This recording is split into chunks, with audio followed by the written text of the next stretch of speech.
Rainy day. We've almost got the truck ready for the race this weekend, so I get to have some garage time.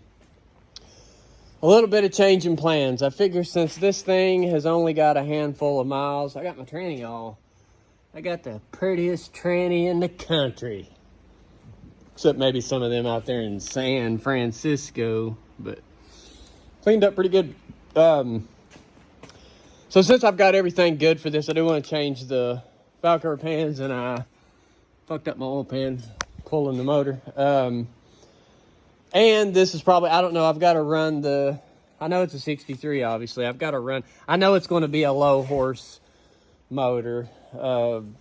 Zero chance it's a 4-bolt main. I don't know. I'll know, I guess, when I change the oil pan. But my plans are, I'm just going to reuse this motor and keep it carb. That way I can we're going to try to do, there's a show in, I guess it's called the Fall Rod Runs or something, September. So that's going to be my goal. I always need some sort of goal to shoot for. So my plans are, I'll get this thing spun around. I got to get a little more clean. I got to get this thing running before I get too sidetracked on it. And I've got to get this thing put together and running. So that's kind of going to be my focus first. But then I can spin this thing around, get it cleaned up. I got all my paint and everything ordered to do the belly and the frame and the engine. So plans are clean paint. I got all my suspension ready to go back in. It's just waiting on me to clean and paint. Since this thing's only got a handful of miles, I'm just going to reuse it.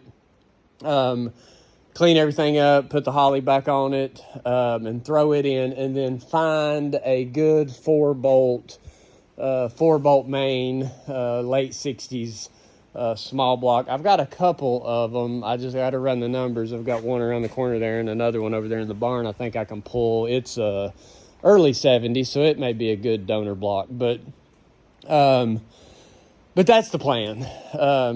Get it going back in with this the way it was, except for it's all clean and nice and running good, and it's got the wheels on it and whatnot. And then I'll just build me a motor. I still may LS it. I kind of hate to, but now that I'm not going to be using that motor, maybe doing some sort of swap, an LS swap or something may make sense. But other than that, work. Thank goodness for rain, though. It gives me some garage time.